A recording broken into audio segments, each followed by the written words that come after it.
Hi hello ನಮಸ್ತೆ, ನಾನು ರಾಜು ಅಷ್ಟೇ. ನೀವು ನೋಡ್ತಿದ್ದೀರಾ centre point Kannada YouTube channel. ಕರ್ನಾಟಕದ ಮಟ್ಟಿಗೆ ಈ ಸಿಎಂ ಪಟ್ಟದ ಗುದ್ದಾಟಕ್ಕೆ ಇದೀಗ ಒಂದು ಕೊನೆಯ ಹಂತಕ್ಕೆ ಬಂದು ತಲುಪಿದೆ ಅಂತ ಹೇಳ್ಬೋದು. ಕೈನಲ್ಲಿ ದಿಢೀರ್ ಬೆಳವಣಿಗೆ ಆಗ್ತಾ ಇದೆ, ಕೈ ಪಾಳ್ಯದಲ್ಲಿ ದಿಢೀರ್ ಬೆಳವಣಿಗೆ ಆಗ್ತಾ ಇದೆ. ಕೆಪಿಸಿಸಿ ಅಧ್ಯಕ್ಷ ಪಟ್ಟಕ್ಕೆ ಡಿ ಕೆ ಶಿವಕುಮಾರ್ ಅವರು ರಾಜೀನಾಮೆ ಕೊಟ್ಟೆ ಬಿಟ್ರ? Question mark again. D K CM ಆಗೋಕೆ ರಾಹುಲ್ ಗಾಂಧಿ ಗ್ರೀನ್ ಸಿಗ್ನಲ್ ಕೊಟ್ಟೆ ಬಿಟ್ರ? ಇದು ಕೂಡ ಕ್ವಶನ್ ಮಾರ್ಕ್.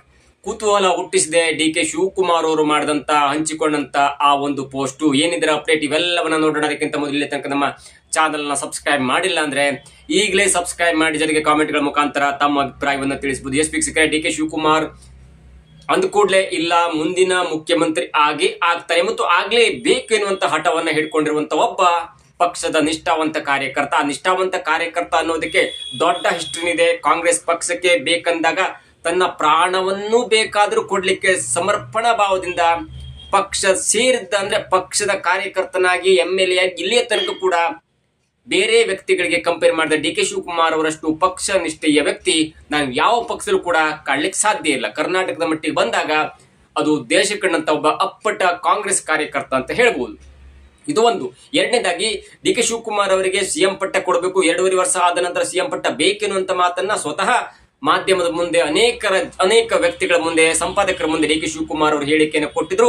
ಅದು ಕೂಡ ಕೆಲವು ದಿನಗಳಿಂದ ಮುಂದೋಗ್ತಾ ಬಂದಿತ್ತು. ಮತ್ತು ಇದೀಗ ಕಳೆದ ಒಂದು 4-5 ದಿನದಿಂದ ಕನಕೋತ್ಸವ ಎನ್ನುವಂತ ಒಂದು ಭರ್ಜರಿ ಕಾರ್ಯಕ್ರಮದ ಮುಖಾಂತರ ಚನ್ನಪಟ್ಟ ಅಂದ್ರೆ ಕನಕಪುರದ ಜನ ಯಾವ ಲೆವೆಲ್ಗೆ ನನ್ನ ಸಪೋರ್ಟ್ ಮಾಡ್ತಾ ಇದ್ದಾರೆ ಮತ್ತು ಆ ಕನಕೋತ್ಸವ ಕಾರ್ಯಕ್ರಮಕ್ಕೆ ಜನ ಕೊಟ್ಟಂತ ಸಪೋರ್ಟ್ ಎಲ್ಲವೂ ಕೂಡ ಗೊತ್ತಿತ್ತು. ಮತ್ತು ಅವರು ಇದೀಗ ಕನಕೋತ್ಸವ ಕಾರ್ಯಕ್ರಮ ಮುಗಿಸ್ಕೊಂಡು ಬೆಂಗಳೂರಿಗೆ ವಾಪಸ್ ಆಗಿದ್ರು.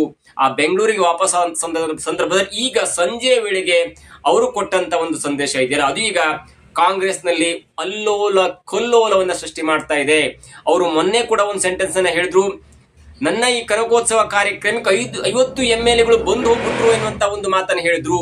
ನೋಡಿ, ಒಂದು ಅವರ ವೈಯಕ್ತಿಕ MLA ಅವರ ಒಂದು ಕಾರ್ಯಕ್ರಮಕ್ಕೆ ಅಕ್ಕಪಕ್ಕ ಅಂದ್ರೆ ಆ ಜಿಲ್ಲೆಯವರು ಒಂದು 5-6 MLAಗಳು ಬರೋದು ಸಹಜ. ನಮ್ಮ ಉತ್ತರ ಕನ್ನಡ ಅಂತ ಬಂದಾಗ ಅಲ್ಲಿನ ಕಾಂಗ್ರೆಸ್ MLAಗಳು 4 ಜನ ಬರ್ತಾರೆ. ಅಂದ್ರೆ ನಮ್ಮ ಕರಾಳ ಉತ್ಸವ ಆಗಿರ್ಬೋದು, ಕುಮಟಾ ಉತ್ಸವ ಆಗಿರ್ಬೋದು, ಹೊನ್ನಾವರ ಉತ್ಸವಕ್ಕೆ ಅಲ್ಲಿನ 4 ಜನ MLAಗಳು ಬರ್ತಾರೆ. ಅದನ್ನು ಬಿಟ್ಟು ಒಬ್ಬ ವ್ಯಕ್ತಿಯ ಕಾರ್ಯಕ್ರಮಕ್ಕೆ 50ಕ್ಕೂ ಹೆಚ್ಚು MLAಗಳು ಬಂದು ಹೋಗಿದ್ದಾರೆ ಎನ್ನುವಂತ ಮಾತನ್ನ ಸ್ವತಃ ಡಿ ಕೆ ಶಿವಕುಮಾರ್ ಅವರು ಹೇಳಿದ್ರು. ಮತ್ತು ಅದು ಕೂಡ ನನ್ಗನ್ಸತ್ತೆ ಇಲ್ಲ, MLAಗಳ ಸಪೋರ್ಟ್ ಅನ್ನ ಪಡ್ಕೋತಾ ಇದ್ದಾರೆ. ಮತ್ತು ಎಲ್ಲ MLA ಕೂಡ ಡಿ ಕೆ ಶಿವಕುಮಾರ್ ಅವರಿಗೆ ಮುಂದಿನ ಮುಖ್ಯಮಂತ್ರಿ ಆಗ್ಲಿಕ್ಕೆ ಗ್ರೀನ್ ಸಿಗ್ನಲ್ ಕೊಟ್ಟಿದ್ದಾರೆ ಮತ್ತು ಒಪ್ಪಿಗೆಯನ್ನು ಸೂಚಿಸಿದ್ದಾರೆ ಅನ್ನುವಂತ ಮಾತು ಕೂಡ ಕೇಳಿ ಬರ್ತಾ ಇತ್ತು. ಯಾಕಂದ್ರೆ 2013ರಿಂದ 2018 ತನಕ ಮುಖ್ಯಮಂತ್ರಿ ಆದ್ರೂ ಕೂಡ ಸಿದ್ದರಾಮಯ್ಯವರಿಗೆ ತಮ್ಮ ವರ್ಚಸ್ಸಿನ ಮುಖಾಂತರ ಮತ್ತೆ 2018ರಲ್ಲಿ ಪಕ್ಷವನ್ನು ಅಧಿಕಾರಕ್ಕೆ ತರಲಿಕ್ಕೆ ಆಗಲಿಲ್ಲ ಮತ್ತು ಘಟಾನುಘಟಿ 17-18 ಸಚಿವರು ಮಕ್ಕಾಡಿ ಮಲಗಿ ಸೋತು ಹೋಗ್ಬಿಟ್ರು. ಆ ಹಿನ್ನೆಲೆಯಲ್ಲಿ ಈ 2028 ತನಕ ಮುಖ್ಯಮಂತ್ರಿಯಾಗಿ ಡಿ ಕೆ ಶಿವಕುಮಾರ್ ಅವರಿಗೆ ಏನಾದ್ರು ಅವಕಾಶ ಕೊಟ್ರೆ ತನ್ನ ಮತ್ತು ಕಾರ್ಯಕ್ಷಮತೆಯಿಂದ ಮತ್ತು ತಮ್ಮ ಸಂಘಟನೆಯಿಂದ ಮುಂದೆ ಕೂಡ ಪಕ್ಷವನ್ನು ಸ್ವಂತ ಬಲದಿಂದ ಅಧಿಕಾರಕ್ಕೆ ತರಬಹುದೆನ್ನುವಂತ ಯೋಚನೆ ಅಡಿಯಲ್ಲಿ ಅನೇಕ MLAಗಳು ಕೂಡ ಇದೀಗ ಡಿ ಕೆ ಶಿವಕುಮಾರ್ ಅವರ ಬೆಂಬಲಕ್ಕೆ ನಿಂತಿದ್ದಾರೆ. ಆದ್ರೆ ಎಲ್ಲವೂ ಕೂಡ ಒಂದು ಹಂತದಲ್ಲಿ ತಣ್ಣಗಾಯ್ತು. ಮೇ 20 ವೇಳೆಗೆ 3 ವರ್ಷ ಕೊನೆಗೊಳ್ಳುತ್ತೆ. ಆ 3 ವರ್ಷದ ನಂತರ ಡಿ ಕೆ ಶಿವಕುಮಾರ್ ಅವರಿಗೆ ಮುಖ್ಯಮಂತ್ರಿ ಪಟ್ಟ ಸಿಗಬಹುದು ಎನ್ನುವಂತ ಲೆಕ್ಕಾಚಾರ ನನಗೂ ಕೂಡ ಅನ್ಸುತ್ತೆ. ಯಾಕಂದ್ರೆ ಪಂಚ ರಾಜ್ಯಗಳು ಚುನಾವಣೆ ಇದೆ, ಅದರಲ್ಲೂ ಮುಖ್ಯವಾಗಿ ಕೇರಳ, ತಮಿಳುನಾಡು, ಅಸ್ಸಾಂ ಮತ್ತು ಬೆಂಗಾಲ್ ಅಂತ ಒಂದು ಪ್ರತಿಷ್ಠಿತ ಚುನಾವಣೆ ಕೂಡ ಇದೆ, ಸ್ಟೇಟ್ ಎಲೆಕ್ಷನ್ ಕೂಡ ಇದೆ. ಅದರ ಮಧ್ಯೆ ಇನ್ನೇನು ಮತ್ತು 3-4 ತಿಂಗಳ ಕಾಲ ಮುಂದೆ ಹೋಗುತ್ತೆ ಸಿಎಂ ಪಟ್ಟದ ಒಂದು ಟ್ರಾನ್ಸ್ಪರೆನ್ಸಿ ಅಥವಾ ಬದಲಾವಣೆ ಅನ್ನುವಂತ ವಿಷಯ ಕೂಡ ಕಂಡು ಬರ್ತಾ ಇತ್ತು. ಎಲ್ಲವೂ ಕೂಡ ಸ್ವಲ್ಪ ಮಟ್ಟಿಗೆ ತಣ್ಣಗೆ ಆಗ್ತಾ ಇತ್ತು. ಆದ್ರೆ ಡಿ ಕೆ ಶಿವಕುಮಾರ್ ಅವರು ಮಾಡಿದಂತ ಈ ಟ್ವೀಟ್ ಇದೀಗ ಕಾಂಗ್ರೆಸ್ಸಿಗರ ನಿದ್ದೆಗೆಡಿಸಿದೆ. ನನಗನ್ಸುತ್ತೆ ಇವೆಲ್ಲವೂ ಕೂಡ ಪ್ರತಿಯಾಗಿ ಡಿ ಕೆ ಶಿವಕುಮಾರ್ ಅವರು ಕಾಂಗ್ರೆಸ್ಗೆ ಎಚ್ಚರಿಕೆಯನ್ನ ಕೊಟ್ಟಿದ್ದ ಅಥವಾ ಎಲ್ಲವೂ ಕೂಡ ಫೈನಲ್ ಆಗಿ ಮಾತುಕತೆಯಾಗಿದೆ. ಇನ್ನೇನು ಡಿ ಕೆ ಶಿವಕುಮಾರ್ ಅವರು ಕಾಂಗ್ರೆಸ್ ಕೆಪಿಸಿಸಿ ಅಧ್ಯಕ್ಷ ಪಟ್ಟಕ್ಕೆ ರಿಜೈನ್ ಕೊಡಬೇಕು, ಮುಖ್ಯಮಂತ್ರಿ ಹುದ್ದೆಗೆ ಅಂದ್ರೆ ಸಿದ್ದರಾಮಯ್ಯನವರು ಸಿಎಂ ಗಾದಿಯಿಂದ ಇಳಿಬೇಕು ಮತ್ತು ಡಿ ಕೆ ಶಿವಕುಮಾರ್ ಅವರು ಸಿಎಂ ಆಗಿ ಪದಗ್ರಹಣವನ್ನು ಹೊಂದಬೇಕು ಎನ್ನುವಂತ ಲೆವೆಲಿಗೆ ಆ ಒಂದು ಟ್ವೀಟ್ ಮಾಡ್ದಂಗಿದೆ. ನಾನು ಆ ಟ್ವೀಟ್ ಅನ್ನ ಮೊದಲು ಓದ್ತೇನೆ ಮತ್ತು ಅಲ್ಲಿ ಇರುವಂತ ಕೆಲವೊಂದು ಪದಗಳನ್ನ ಕೂಡ ನಿಮ್ಮ ಮುಂದೆ ಹೈಲೈಟ್ ಮಾಡ್ತೇನೆ. ಸಿಎಂ ಸೇರಿ 139 MLAಗಳು ಕೂಡ ನನ್ನ ಬಲ, ಬೀಯಿಂಗ್ ಎ ಕೆಪಿಸಿಸಿ ಪ್ರೆಸಿಡೆಂಟ್.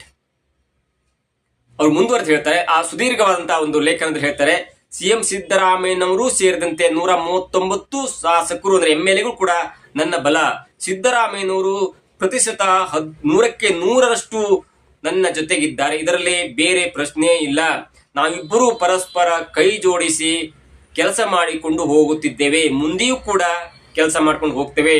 ನಾವು ಜನರಿಗೆ ಮಾತನ್ನ ಕೊಟ್ಟಿದ್ದೇವೆ, ಆ ಮಾತನ್ನು ಉಳಿಸಿಕೊಳ್ಳಲು ಕೆಲಸ ಮಾಡುತ್ತೇವೆ. ನಾವು ನುಡಿದಂತೆ ನಡೆಯುತ್ತಿದ್ದೇವೆ ಮತ್ತು ಮುಂದೆಯೂ ಕೂಡ ನುಡಿದಂತೆ ನಡೆಯುತ್ತೇವೆ. ಇಲ್ಲಿ ಕೆಲವೊಂದು ಪಾಯಿಂಟ್ ಅನ್ನ ಹೇಳ್ಬೇಕಂದ್ರೆ, ನಾವು ಮತ್ತು ಸಿದ್ದರಾಮಯ್ಯನವರು ಬೇರೆ ಬೇರೆ ಎನ್ನುವಂತ ಪ್ರಶ್ನೆ ಇಲ್ಲ. ನಾವಿಬ್ಬರು ಕೂಡ ಪರಸ್ಪರ ಕೈ ಜೋಡಿಸಿ ಕೆಲಸವನ್ನ ಮಾಡಿಕೊಂಡು ಹೋಗುತ್ತಿದ್ದೇವೆ. ಅಂದ್ರೆ ನಾನು ಸಿಎಂ ಆದಾಗ ಸಿದ್ದರಾಮಯ್ಯ ಹಿಂದೆ ಸರಿಯಲ್ಲ, ಅವರು ಕೂಡ ನನ್ನ ಜೊತೆ ಪರಸ್ಪರವಾಗಿರ್ತಾರೆ ಮತ್ತು ಅವರು ಸಲಹಾ ಸಮಿತಿ ಅಧ್ಯಕ್ಷರಾಗೂ ಒಂದು ಒಳ್ಳೆಯ ಹುದ್ದೆಯಲ್ಲಿ ಇರ್ತಾರೆ ಅನ್ನುವಂತ ಮಾತನ್ನ ಪರೋಕ್ಷವಾಗಿ ಹೇಳಿದ್ದಾರೆ. ಜೊತೆಗೆ ನಾನು ಅವರಿಗೆ ಇಲ್ಲಿ ತನಕ ಸಪೋರ್ಟ್ ಅನ್ನ ಮಾಡಿದ್ದೇನೆ, ಹಾಗಾಗಿ ಅವರು ಪಕ್ಷದ ಒಬ್ಬ ಕಾರ್ಯಕರ್ತನಾಗಿ ನನಗೆ ಕೂಡ ಸಪೋರ್ಟ್ ಮಾಡಬೇಕಾಗತ್ತೆ ಅನ್ನುವಂತ ಪರೋಕ್ಷ ಎಚ್ಚರಿಕೆಯನ್ನು ಕೊಟ್ಟಿದ್ದಾರೆ. ನೋಡಿ, ನಾನು 2.5 ವರ್ಷ 3 ವರ್ಷ ಆಗ್ತಾ ಬಂತು, ನಾನು ಅವರಿಗೆ ಕಂಪ್ಲೀಟ್ ಆದ ಸಾಥನ್ನು ಕೊಟ್ಟಿದ್ದೇನೆ. Being A president are being N DCM, ನಾನು ಕಂಪ್ಲೀಟ್ ಆದ ಸಪೋರ್ಟ್ ಅನ್ನು ಕೊಟ್ಟಿದ್ದೇನೆ. ಹಾಗಾಗಿ ಅವರು ಕೂಡ ಅದನ್ನ ಅರಿತುಕೊಂಡು ನನಗೆ ಮುಂದೆ ಸಪೋರ್ಟ್ ಮಾಡಬೇಕಾಗುತ್ತೆ ಅನ್ನುವಂತ ಪರೋಕ್ಷ ಸಂದೇಶವನ್ನು ಕೊಟ್ಟಿದ್ದಾರೆ. ನಾವು ಜನರಿಗೆ ಮಾತನ್ನ ಕೊಟ್ಟಿದ್ದೇವೆ, ಆ ಮಾತನ್ನು ಉಳಿಸ್ಕೊಂಡು ಹೋಗ್ತಿದ್ದೇವೆ. ಅಂದ್ರೆ ಸಿಎಂ ಸಿದ್ದರಾಮಯ್ಯ ಸಿಎಂ ಆದ್ರು, DK ಶಿವಕುಮಾರ್ ಅವರು ಡೆಪ್ಯೂಟಿ ಸಿಎಂ ಆದ್ರು, ಮತ್ತು ಆ ಸಮಯದಲ್ಲಿ ಪರೋಕ್ಷವಾಗಿ ನಾನು ಅದನ್ನೆಲ್ಲವನ್ನು ಹೇಳ್ಬಿಟ್ಟಿದ್ದೇನೆ, ನನಗೆ ಸಿಎಂ ಪಟ್ಟ ಬರುತ್ತೆ ಏನು ಅಂತ ಮಾತನ್ನು ಹೇಳ್ತೇನೆ. ಹಾಗಾಗಿ ಹೈಕಮಾಂಡ್ಗೆ ಪರೋಕ್ಷ ಎಚ್ಚರಿಕೆ ಕೊಟ್ಟಂತಿದೆ. ನಾವು ಜನರಿಗೆ ಮಾತು ಕೊಟ್ಟು ಬಿಟ್ಟಿದ್ದೇವೆ. ಅಂದ್ರೆ ಸಿದ್ದರಾಮಯ್ಯ 2.5 ವರ್ಷ ಸಿಎಂ ಆಗಿರ್ತಾರೆ ಮತ್ತು ಮುಂದಿನ 2.5 ವರ್ಷಗಳ ಕಾಲ DCM ಆಗಿರುವಂತಹ DK ಶಿವಕುಮಾರ್ ಮುಖ್ಯಮಂತ್ರಿ ಪಟ್ಟವನ್ನ ಅಲಂಕರಿಸ್ತಾರೆ ಅನ್ನುವಂತ ಮಾತನ್ನ ನಾವು ಜನರಿಗೆ ಕೊಟ್ಟಿದ್ದೇವೆ. ಹಾಗಾಗಿ ಆ ಜನರಿಗೆ ಕೊಟ್ಟಂತ ಮಾತನ್ನು ಉಳಿಸಿಕೊಳ್ಳೇಬೇಕಾಗತ್ತೆ ಎನ್ನುವಂತ ಮಾತನ್ನ ಹೈಕಮಾಂಡ್ಗೆ ನೇರವಾಗಿ ಎಚ್ಚರಿಕೆಯನ್ನು ಕೊಟ್ಟಿದ್ದಾರೆ.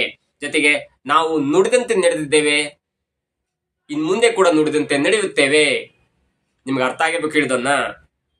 ನುಡಿದಂತೆ ನಡೆದಿದ್ದೇವೆ, ಇನ್ನು ಕಾಲ ಮೀರ್ತಾ ಬಂತು, ಇನ್ನೂ ಕೂಡ ನಡೆಯಬೇಕಾಗತ್ತೆ ಅನ್ನುವಂತ ಮಾತನ್ನ ಹೇಳಿದ್ದಾರೆ.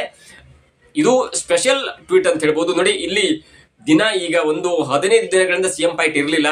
ಬೇರೆ ಬೇರೆ ಕಾರ್ಯಕ್ರಮ, ಕೇಂದ್ರ ಸರ್ಕಾರದ ಜಿ ಅದು ಇದು ಬೇರೆ ಬೇರೆ ಕಾರ್ಯಕ್ರಮದ ವಿರುದ್ಧವಾಗಿ ಸಂಘಟನೆ ಅದು ಇದು ಆಗ್ತಿತ್ತು. ಆದ್ರೆ ಎಲ್ಲವನ್ನ ಮುಗಿಸ್ಕೊಂಡು ಕನಕಪುರ ಜನತೆಯನ್ನ ಹುರಿದೊಂಬಿಸಿ ಅವರಿಗೆ DK ಶಿವಕುಮಾರ್ ಇದ್ದಾನೆ ಅನ್ನುವಂತ ಮಾತನ್ನ ಕೊಟ್ಟು ಅದು ಮುಗಿದ ತಕ್ಷಣ ಇದೀಗ ಸಿಡಿದದ್ದ ಬಂಡೆ, ಅಂದ್ರೆ ಕನಕಪುರದ ಬಂಡೆ ಅಥವಾ ಒಬ್ಬ ಮೇಧಾವಿ ವ್ಯಕ್ತಿ ತಮ್ಮನ ಸಪೋರ್ಟ್ ಇಂದ ಬಂದು ತಮ್ಮ ಒಂದು ಕನಕಪುರದ ಜನತೆಯ ಸಪೋರ್ಟ್ ಇಂದ ಬಂದು ಈಗ ಸಿಎಂ ಆಗಿ ಬಿಟ್ರ ಎನ್ನುವಂತ ಒಂದು ಕುತೂಹಲ ಕಾಡ್ತಿದೆ. ಮತ್ತು ಯಾಕೆ ಈ ಟ್ವೀಟ್ ಅನ್ನು ಈಗ ಮಾಡಿದ್ರು, ಒಂದು ಗೊಂದಲ ಆಗ್ತಿತ್ತು, ಅದಕ್ಕೆ ಟ್ವೀಟ್ ಮಾಡಿದ್ರು ಓಕೆ ಅನ್ಬೋದಿತ್ತು. ಆದ್ರೆ ಈಗ ಸಿಡಿದದ್ದು ಮಾಡಿದ್ರ ಅಥವಾ ರಾಹುಲ್ ಗಾಂಧಿ ಅವರು ಗ್ರೀನ್ ಸಿಗ್ನಲ್ ಕೊಟ್ಟೇ ಬಿಟ್ರ ಅಥವಾ ಇದರ ಹಿನ್ನೆಲೆ ಏನು? ನನಗನ್ಸುತ್ತೆ 100 MLAಗಳು ನನ್ನ ಜೊತೆಗಿದ್ದಾರೆ ಅನ್ನೋದ್ರ ಮುಖಾಂತರ ಏನಾದ್ರು KPCC ಅಧ್ಯಕ್ಷ ಪ್ರೆಸಿಡೆಂಟ್ ಅದು ಹುದ್ದೆಗೆ ರಿಜೈನ್ ಮಾಡಿ ನಾಳೆ ನಾಡ್ದು ಸಿಎಂ ಪಟ್ಟವನ್ನು ಅಲಂಕರಿಸ್ಬಿಡ್ತಾರ. ಆದ್ರೂ ಆಗ್ಬೋದು, ಹೇಳಲಿಕ್ಕೆ ಬರಲ್ಲ. ಯಾಕಂದ್ರೆ ರಾಜಕೀಯದಲ್ಲಿ ಏನಾಗುತ್ತೆ ಎಲ್ಲವೂ ಕೂಡ ನಿಗೂಢವಾಗಿರುತ್ತೆ. DK ಸಿಎಂ ಆಗೋಕೆ ರಾಹುಲ್ ಗಾಂಧಿ ಗ್ರೀನ್ ಸಿಗ್ನಲ್ ಕೊಟ್ಟಂಗಿದೆ ಎನ್ನುವಂತ ಟ್ವೀಟ್ ಇದೀಗ ಪರೋಕ್ಷವಾಗಿ ಜನರಿಗೆ ಅರ್ಥ ಆಗುತ್ತೆ. ನಾನು ಇದನ್ನು ಯಾಕೆ ಹೇಳ್ತೀನಿ ಅಂದ್ರೆ, ಇಲ್ಲ ನಾವು ಇವೆಲ್ಲರೂ ಚೆನ್ನಾಗಿದ್ದೇವೆ ಎನ್ನುವಂತ ಮಾತನ್ನು ಹೇಳ್ಕೊಂಡು ಸಿದ್ದರಾಮಯ್ಯನವ್ರನ್ನ ಕಂಪ್ಲೀಟ್ ಸಪೋರ್ಟ್ ಮಾಡುವಂತ ವ್ಯಕ್ತಿ DK ಶಿವಕುಮಾರ್ ಅಲ್ವೇ ಅಲ್ಲ. DK Shivakumar is known as a party worker. ನೀವು ಸಿದ್ದರಾಮಯ್ಯ ಕಂಪೇರ್ ಮಾಡಿದ್ರೆ ಅವರು ಜನತಾ ಪಕ್ಷದಿಂದ ಬಂದಂತವ್ರು. ಆದ್ರೆ DK ಶಿವಕುಮಾರ್ ಎನ್ನುವಂತ ಪಕ್ಷದ ಕಾರ್ಯಕರ್ತ. ಇಲ್ಲ, ಯಾರು ಬೇಕಾದ್ರೂ ಸಿಎಂ ಆಗ್ಲಿ, ನಾನು DCM ಆಗಿರ್ತೇನೆ, ಪಕ್ಷದ ಕಾರ್ಯಕರ್ತನಾಗಿರ್ತೇನೆ ಅನ್ನುವಂತ ಮನಸ್ಥಿತಿ DK ಶಿವಕುಮಾರ್ ಅವರಿಗೆ ಇಲ್ವೇ ಇಲ್ಲ. ಅವರೊಬ್ಬ ಹಠವಾದಿ. ಯಾವ ರೀತಿಯಲ್ಲಿ ಅಹಮದ್ ಪಟೇಲ್ ಅವರನ್ನ ಇಲ್ಲಿ ತಂದು, ಅವರ MLAಗಳು ಇಲ್ಲಿ ತಂದು ಅವರನ್ನ ರಾಜ್ಯಸಭೆ ಮೆಂಬರ್ ಆಗಿ ಮಾಡಿದ್ರು ಮತ್ತು ಬೇರೆ ಬೇರೆ ಹಂತದಲ್ಲಿ ಯಾವ ಲೆವೆಲ್ಗೆ ಆಪರೇಷನ್ ಕಮಲವನ್ನು ತಡಲಿಕ್ಕೆ ವೈಯಕ್ತಿಕವಾಗಿ ಯಾವ ಪ್ರಯತ್ನ ಪಟ್ಟರು ಮತ್ತು ಕಾಂಗ್ರೆಸ್ ಸರ್ಕಾರ ಅಥವಾ JDS ಸರ್ಕಾರ ಉಳಿಸ್ಕೊಳ್ಳೋದಕ್ಕೆ ಪಕ್ಷದ ಆಣತಿಯಿಂದ ಯಾವ ರೀತಿಯಲ್ಲಿ ಕೆಲಸ ಮಾಡಿದ್ರು ಎಲ್ಲವೂ ಕೂಡ ಜನರ ಕಣ್ಮುಂದಿದೆ. ಇವೆಲ್ಲವನ್ನ ನೋಡ್ತಾ ಇದ್ರೆ ಸುಖ ಸುಮ್ಮನೆ ಈ ಟ್ವೀಟ್ ಅನ್ನ ಮಾಡಿದಂತವ್ರಲ್ಲ. ಮತ್ತು ನಂಗೆ ನಾನು ಉಪಮುಖ್ಯಮಂತ್ರಿಯಾಗಿ ಮುಂದುವರಿತೇನೆ, ನಂಗೆ ಇದು ಸಾಕು, ಏನ್ ಬೇಡಪ್ಪ, ನಂಗೆ ಇಷ್ಟೇ ಸಾಕು, ಸಿದ್ದರಾಮಯ್ಯನವರೇ ಮತ್ತು 10 ವರ್ಷಗಳ ಮುಖ್ಯಮಂತ್ರಿಯಾಗಿ ಮುಂದುವರಿಲಿ ಅನ್ನುವಂತ ಮನಸ್ಥಿತಿಯಲ್ಲಂತೂ ಈ ಟ್ವೀಟ್ ಮಾಡ್ದಂಗಿಲ್ಲ. ಇದರ ಹಿಂದೆ ದೊಡ್ಡದಂತ ತಂತ್ರ ಇದೆ. ಒಂದು ಗ್ರೀನ್ ಸಿಗ್ನಲ್ ಸಿಕ್ಕಿರ್ಬೇಕು, I am ready to quit, ಅಂದ್ರೆ ನಾನು ಈಗ KPCC ಅಧ್ಯಕ್ಷ ಸ್ಥಾನದಿಂದ ಬಿಡುಗಡೆ ಆಗ್ಲಿಕ್ಕೆ ನಾನು ರೆಡಿ ಇದ್ದೇನೆ, ನನಗೆ ಸಿಎಂ ಪಟ್ಟ ಸಿಕ್ಕಿದೆ ಅನ್ನುವಂತ ಮುನ್ಸೂಚನೆ ಇರಬೇಕು. ಇಲ್ಲ ಅಂದ್ರೆ ನೇರವಾಗಿ ಕಾಂಗ್ರೆಸ್ ಹೈಕಮಾಂಡ್ ಮತ್ತು ಸಿದ್ದರಾಮಯ್ಯನವರಿಗೆ ನೇರವಾಗಿ ಎಚ್ಚರಿಕೆ ಗಂಟೆಯನ್ನ ಕೊಟ್ಟಿದ್ದರ ಸಂಕೇತ ಎನ್ನುವುದರಲ್ಲಿ ಯಾವುದೇ ಸಂದೇಹವಿಲ್ಲ. ಇದಾಗಿತ್ತು ಇವತ್ತಿನ ವಿಶೇಷ. ನೋಡ್ತಾ ಇರಿ centre point Kannada YouTube channel.